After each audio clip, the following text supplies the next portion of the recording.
If you don't have a strategy for learning songs, it can be like trying to navigate a city without a map, getting lost, backtracking, and just struggling to remember where things are. But having learned over 100 Dead songs and literally thousands from other bands, I know the strategies that can help to get them down fast, so every new song feels familiar and easy to navigate. So let's dive right into these strategies that will build up your repertoire of Dead tunes really fast. So the first strategy is simple. It's like checking your GPS for long straight roads. You'll spend like less time figuring out, where to go and more time just playing. So you want to start categorizing things like this.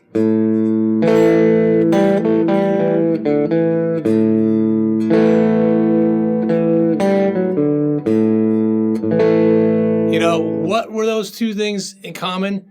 They were the same exact chord, same mode for a jam section in a tune. And that first one was Dark Star, second one was Warfrat, if you didn't recognize those. And it's like the melody behind it there is a little different, but the same scale, same mode. They're both just A, revolving around what they call an A Mixolydian mode, which is the most common one with Dead tunes by far. So start categorizing those. Like think, okay, Dark Star, Warfrat, they're almost identical jams. And there are other ones that are the same, but also even if it's not A Mixolydian, if it's like E Mixolydian, something else, just get that Mixolydian category in your head, which again has so many. Just get to really get familiar with that stuff and get like a database going, either in your head or actually writing it down.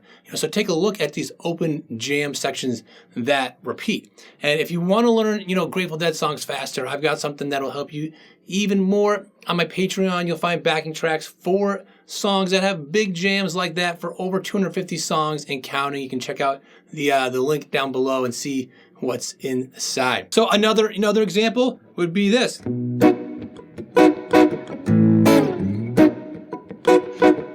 Like, what is that? But that's like Scarlet Begonias, but also Fire in the Mountain. So it's like, why did they often play those together? Because it's the same thing. It's B Mixolydian, and with Scarlet, it kind of like touches upon that A chord a little bit, whereas Fire in the Mountain is more definitively B, A, but it's kind of the same thing. So they would just segue in. So, get familiar with that stuff. Also, riffs. So what about this one? Like,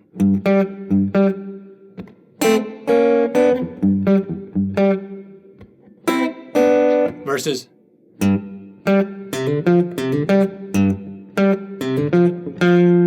right? So they love each other in China Cat Sunflower. Those riffs, while they're not the same thing, they're pretty similar. They're both actually G, right? Another kind of G Mixolydian sound. It's got that F in there.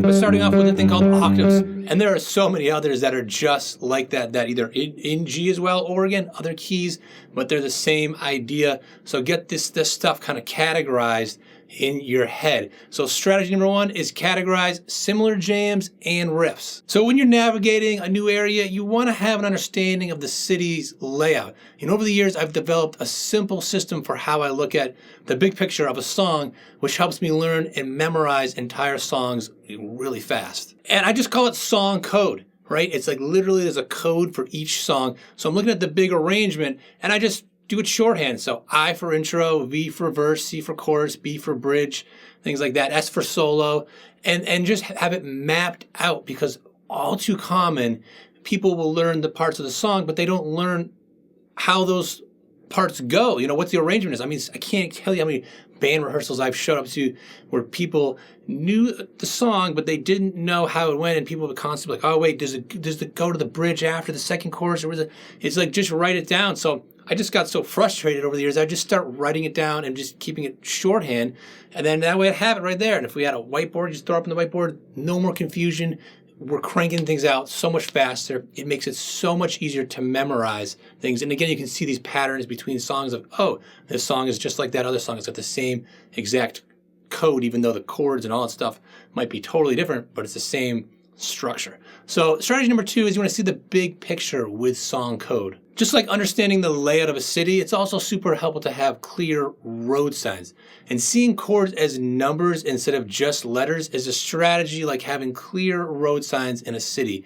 It'll help you see and hear how some songs have the same chord progressions regardless of what key they're in. So if this is totally new to you, I'm going to do a super quick crash course in this, just so you get the concept of what's going on here, and you can see how it can really help learn songs really fast.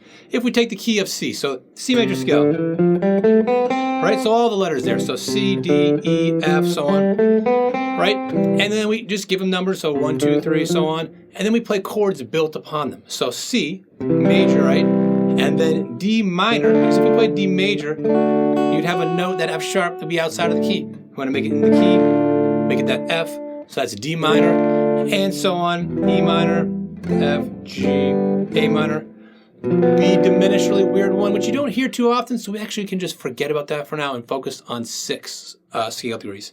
So that's how you make the notes all fit together, all from the same family, from the same scale here. That keeps it in a key, right? So you can call these by their letters. So, by their numbers. So 1, 2, 3, and so on. So 1, 4, 5, you may have heard it before, are major. 2, 3, 6 are minor. You get the weird diminished one, forgetting about. So you just know that it's just 2 categories. 3 majors, 3 minors, right? So say you take a song that's just real simple, C, F, G, right? So 1, 4, 5. Now we go to another key, it's all the same stuff. So say we did G, it'd be G, C, D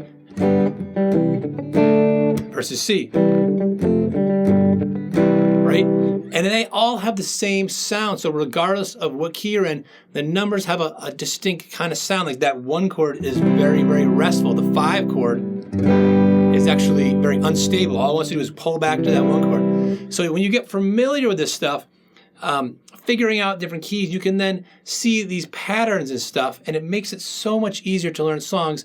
And if you're thinking right now, your head is spinning, once you take the time to really figure this stuff out, you can start to see it and you start to hear it, and it becomes a lot easier. So rather than thinking about C, F, G, and then G, C, D for another song, I just think 1, 4, 5, and it's the same thing, right?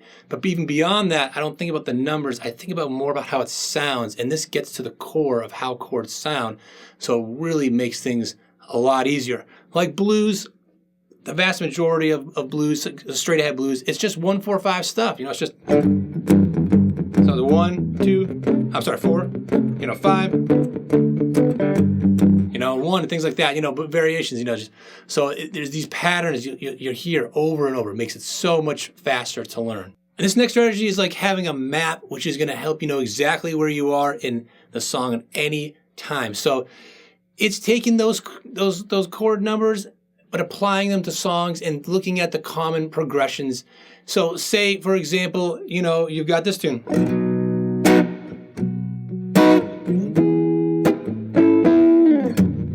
What is that? Sugary, right? So B to E, right?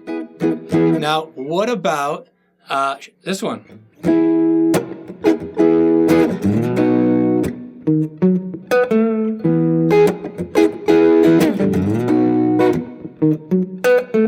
Right? Scarlet Begonias. So it's just reversed. So we've got B to E and then E to B. So it's not exactly the same, but it's pretty close. So in my head, I kind of think of like, oh, those 2 songs are super similar. And you want to find these songs that maybe the entire song isn't the same, but these even little sections, and start categorizing based on the chord numbers, these common progressions. So step 4 is categorize common progressions. Now, if you've never driven a car, a great way to practice is in some sort of driving simulator. The stakes are definitely a whole lot lower. And the best way that I can think of doing this is with backing tracks. So you can just,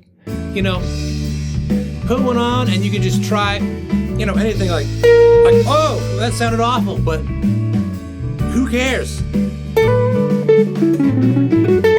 Right? You can practice out so many different things. You can learn the songs by playing them over and over, and you can practice, specific little sections and things like that. So playing with backing tracks is just a huge, huge help to learn songs much faster and to try out ideas with them and things like that. So strategy number 5 is to practice songs with backing tracks. And one of the biggest reasons I can learn songs so fast is I use solid tools like backing tracks and PDF charts, which are like having some maps. And you can too. They're all available on my Patreon, making learning way easier. So hit the link down below and check out, see what I've got. These tactics have helped me turbocharge how fast I'm able to learn songs.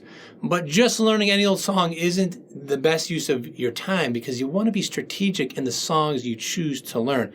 So check out this video here where I show you 5 must-learn Grateful Dead songs for beginners, and even if you're more of an advanced player, they're still great to have in your repertoire.